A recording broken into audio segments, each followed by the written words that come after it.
시청자 여러분 안녕하십니까. 청춘도가리 시사브리핑 뉴스 읽어주는 남자 김씨 아저씨 김덕수입니다. 오늘 뉴스를 시작하기 전에 먼저 공식적인 사과의 말씀부터 드리도록 하겠습니다. 어제 뉴스 읽어주는 남자 진행 중에 문재인 후보의 부인의 성함에 아주 혼선을 빚어서 정말 제대로 말씀 못 드린 것 다시 한번 사죄드리겠습니다. 기사가 오보였잖아요. 네, 기사가 오보더라도 제대로 알고 말씀드려야 되는데 사실 뉴스 읽어주는 남자는 인터넷상의 뉴스들을 2030의 시각에서 해설해 보려는 시도를 하는 뉴스이긴 합니다만 디테일을 제대로 보여드리지 못해 죄송하다는 말씀 드리겠습니다. 다시 한번 김종숙 여사님과 이 프로그램을 시청해주시는 많은 분들께 사죄의 말씀 드립니다. 다시는 이런 일 없도록 하겠습니다. 그런 의미에서 첫 번째 뉴스 이 사진부터 봐주시죠. 네, 어떤 분인지 궁금하셨죠? 네, 문재인 후보의 부인 김종숙 여사는 바로 이분입니다. 네, 저도 오늘 사진을 찾아보면서 사실 처음 뵀습니다. 그 말씀을 드리겠고요. 자, 이 사진 보면서 저희 공식 CM도 들어왔어요. 공식 CM 들어보도록 하겠습니다. 네. 공식 CM 마이크로 들려드리겠습니다.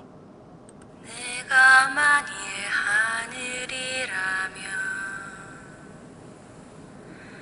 그대 얼굴에 존경하는 국민 여러분, 행복하십니까? 국가가 나를 위해 존재한다고 느끼십니까? 나의 어려움을 함께 걱정해주는 정부라고 생각하십니까? 239번의 연살, 사람들의 현실은 총 1680쪽의 연살문, 곳곳에서 다 기억할 수 없다면 다음 세 마디만 기억해 주십시오. 기회는 평등할 것입니다. 가정은 공정할 것입니다. 결과는 정의로울 것입니다. 새 시대를 여는 첫 대통령이 되겠습니다. 사람이 먼저인 나라를 만들겠습니다. 기호 2번 민주통합당 문재인.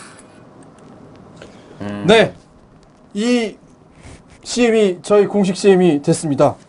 이 부분과 관련해서 제가 오늘 광고해드릴 게 굉장히 많은데 이 광고 12월 2일 날 KBS 9시 뉴스 후 21시 40분 그리고 개그 콘서트 전에 21시 15분에 그리고 특별기획 최후의 제국 전에 방송된다고 합니다. 화요일 날은 MBC 대선 후보 토론이 있을 예정인데 그 후에 방송된다고 하고요. MBC 여성시대 라디오 1, 2부 지금은 라디오 시대 10시 29분, 5시 29분에 방송된다고 하고요. 12월 4일 화요일 날은 2시 만세 1, 2부 이후에 방송된다고 합니다.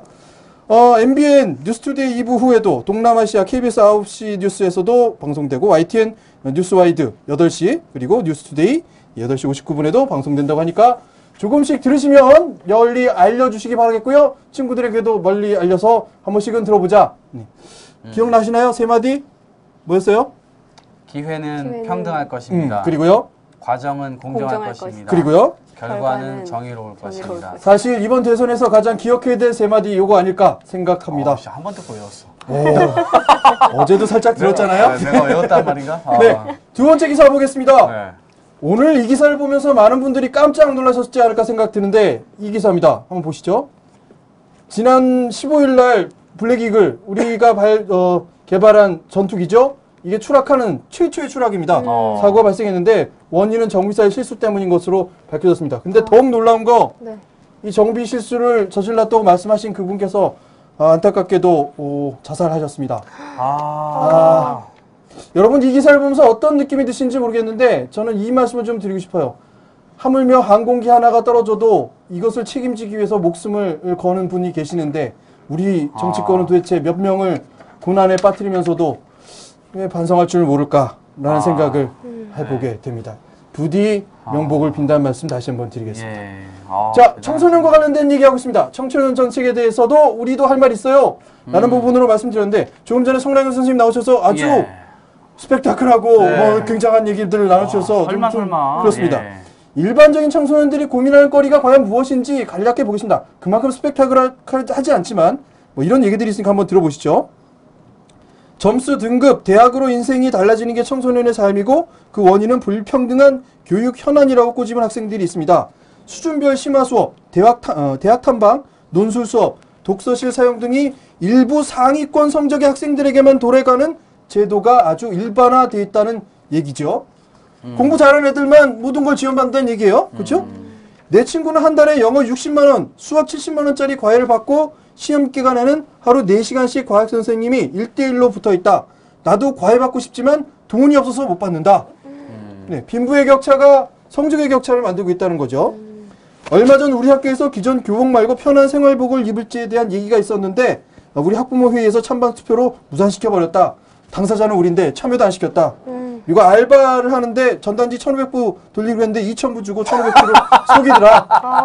학생들의 얘기입니다. 500불을 속였네요. 500불. 자, 다음 기사 보겠습니다. OECD 18개 국가 중 네. 우리나라가 물리적 행복지수. 어. 여기 보면은 집에 성인이 직업이 있는지, 집에 책이 10권 넘게 있는지, 공부할 수 있는 책상이 있는지, 공부할 수 있는 좋은 환경이 있는지에 대한 있는지. 부분이 전 세계 OECD 18개 국가 중에서 4위를 차지했어요. 그런데 정신적인 행복지수를 묻었더니 정말 행복하지 않다라고 대답해서 그 중에 꼴등 23위 했습니다. 뭐, 이게 정식이 아닌가요? 정상? 지금 생각하는 물질적인 것들? 행복은 위에 네. 있는데 정신적인 행복. 자, 다음 기사 바로 보겠습니다. 한 마리의 개일 뿐 집단 성폭행범은 결국 무슨 얘기냐? 텍사스주 리버티 카운티 법원에서 벌어진 건데 이거 미국적으로 완전히 난리가 난 성폭행 사건이 하나 있었습니다. 그 청소년들에 대해서 착한 소년으로 봐서는 안 된다. 한 마리의 멍멍이일 뿐이다. 그렇게 해서 뭐 종신형, 99년, 뭐 15년형 다 때렸다는 얘기죠. 변호인 측은 뭐라고 그랬냐면 소녀가 남자를 유인했고 가해자들의 나이가 어리다라고 선처를 호소했으나 법원은 듣지 않았다는 겁니다. 예, 11세 소녀가 네. 뭐 했다고요? 유혹했다고? 네, 그런 식으로 뭐 변호사가 얘기했다는 거예요. 자, 방금 전에 선생님이 얘기하신 분도 계시기 때문에 참 혼란스러운 게 이런 겁니다. 예. 이 부분과 관련된 영화가 2편 나왔는데 한 편은 범죄 소년이고요. 다른 한 편은 돈크라이 맘이라는 영화입니다. 한쪽은 범죄 소년의 입장에서 보는 영화고 하나는 성폭행을 당한 어머니의 입장에서 복수하는 영화입니다. 이것에 대한 찬반 토론이 벌어졌는데 답은 결론이 안 났습니다.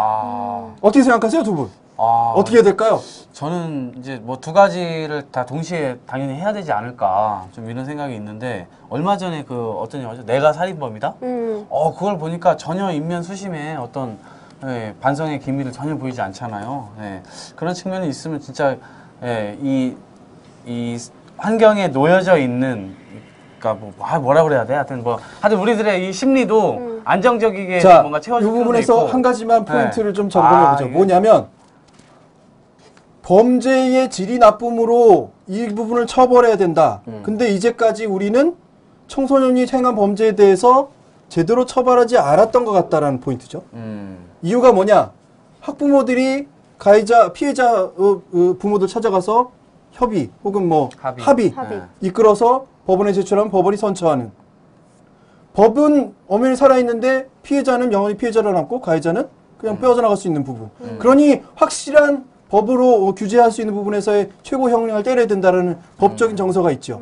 그러나 한 가지 더. 성낙연 선생님 방금 전에 말씀하고 가셨듯이 그 학생들이 그렇게 되기까지는 분명히 문제 요소가 있는데 문제 요소는 해결하지 않고 형량만 늘린다고 되겠느냐. 그런 부분이죠. 그렇죠. 어떻게 해야 될까요? 여러분들은 어떻게 생각하시나요? 저는 답이 있다고 생각하는데 두 가지 다 해야 된다고 생각합니다. 그렇죠. 두 가지 다 제가 해야 이미 얘기했던 걸로 결론이 나는 걸로. 네. 다음은 조금 심각한 얘기 중에 화가 날 얘기 한 가지만 더 보고 오늘 뉴스가 좀 짧습니다. 오늘 남은 뉴스 두 가지가 남았는데 두 가지만 더 보겠습니다. 네. 자, 이 뉴스입니다. 부자 증세 땐 서민 부담만 가중된다라고 하는 기사가 하나 있는데요. 한국 납세자 연맹이 부자 증세에 대한 불편한 진실이라고 말한 부분이 있습니다. 무슨 얘기냐면 고소득 전문직인 건물주인으로부터 임대료를 20% 올리겠다는 소리를 왜 들었냐? 올해 세금이 인상됐기 때문에 올리겠다라고 얘기했다는 거예요. 두 번째, 월세 소득 공제를 받으려고 집주인을 찾아갔더니 현금 영수증 발급해달라고 요구했겠죠? 그랬더니 월급 10% 올리겠다. 왜냐하면 현금 영수증 떼주면 세금에 노출되니까. 이런 얘기죠. 늘어난 세금을 임대료 인상으로 메꾸려는 부자들이 증가하게 될 것이라고 납세자 연맹이 강조하고 있는 거예요. 네, 조금 더 다시 말씀드리겠는데 이상하네. 여기에 계속 예를 든 게 몇 가지 있습니다. 한 가지만 더 보기죠. 그 루이비통 회장이 부가세를 피하려고 벨기에로 이민 갔다는 얘기고 부자들은 마음만 먹으면 세금을 낮출 수 있는 타국으로 이민 갈 수 있다. 이 얘기죠. 연맹 측은 1%의 부자를 서로 유치하기 위해서 국가 간의 조세 경쟁까지 벌인다. 근데 왜 대한민국만 이러냐? 이런 얘기고요. 한국은 지하 경제가 GDP의 약 27%로 높아서 그 정도로 높아서 뭐 세금 높게 거두면 다 지하 경제로 숨을 거다라는 말인데 들어보니 어떻습니까? 어떻게 생각하시나요, 두 분? 좀 이상한데? 뭐가 이상한데? 연욱 씨는 어떻게 생각해요?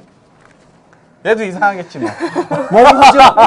그냥 멍하죠? 네, 멍 뭔 때문에 얘기야 그냥 이게 도대체. 멘붕. 자, 한 가지만 봅시다. 제가 이 부분 설명해 드리고 싶은데 법에서 세금을 걷겠다고 하면은 정확하게 추징세를 내는 것. 누구나 다 직장인은 세금 다 내요? 임대 사업하는 사람들은 세금을 안 내요? 그럼 뭐죠? 탈세가 되는 거죠.